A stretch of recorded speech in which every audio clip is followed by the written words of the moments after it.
আমাদের পাশে অনেকে হাদিয়া তোফা পাঠায়, কেউ ভালো নিয়তে পাঠায়, কেউ খারাপ নিয়তে পাঠায়। এমনও হয়েছে, এটা বললে আপনারা বিশ্বাসও করবেন না, খাবার টাওয়ারের মধ্যে হচ্ছে তাবিজ কবজ জাদুটোনা করে না, বানটোনা মানে এইগুলা করেও আমাদেরকে খাওয়ানোর চেষ্টা করছে মানুষ। বুঝছেন কথা? শত্রু শুধু ডাইনে পাবে না, উপর নিচে ভিতরে বাইরে সব জায়গায় আছে, মানে বন্ধু রূপে ঢুকে যাবে ভিতরে, বুঝতেই পারবেন। তো এরাও সেটা জানে না যে আমাদের কাছে, আমাদের সিনার মধ্যে কোরআন আছে। কি আছে? সারা দুনিয়ার শয়তানও যদি একসাথে হয়, কোরআনুল কারীমের সূরা ফালাক তেলাওয়াত এর ওজনের সমপরিমাণ হবে না। আপনি বলবেন কুল আউযু বিরাব্বিল ফালাক মিন শাররি মা খালাক ওয়া মিন শাররি গাসিকিন ইযা ওয়াকাব ওয়া মিন শাররি নাফফাথাতি ফিল উকদ ওয়া মিন শাররি হাসিদিন ইযা হাসাদ। দেখুন সব কেটে গেছে, কিচ্ছু করতে পারবে। তো বলতে চাচ্ছিলাম, আমরা বাসায় কিছু হাদিয়া আসলে আগে 3 বার জিজ্ঞাসা করে কে পাঠাইছে, কোত্থেকে আসছে। এটা তো বাসায় ছিল না, আমি তো কিনি নাই, আমি তো বাজার করি নাই, কে নিয়ে আসছে।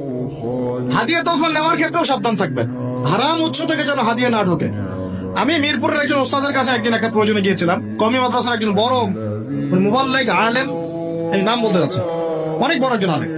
তিনি হজের সফরে গিয়েও বাহির থেকে কোনো খাবার কিনে খান না। সুবহানাল্লাহ। খাবার নিয়ে যায় সাথে করে, আর যদি খেতেই হয় তাহলে ফল খায়। কি খায়?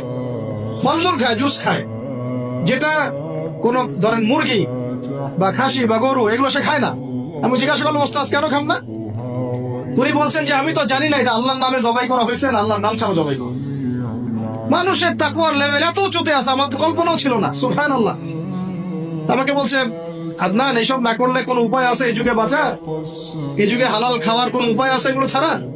বেচারা ফল খেয়ে থাকে, তাও জবাই করা বিষয় খাচ্ছে না। বাজারে গিয়ে সরাসরি মুরগি কিনে না, আগে দাঁড়ায় থেকে নিজে জবাই করে নিজের হাতে, তারপরে কিনে নিয়ে আসে।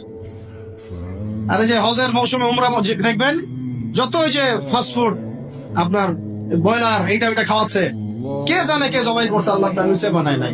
জানেন আপনি? এটা একটা সন্দেহের বিষয়। যারা মুত্তাকি মানুষ তারা এইগুলো থেকে বেঁচে থাকে। সুবহানাল্লাহ। যদি এটা মাসালা নিয়ে উলামা ইকরামদের মধ্যে ইখতিলাফ আছে।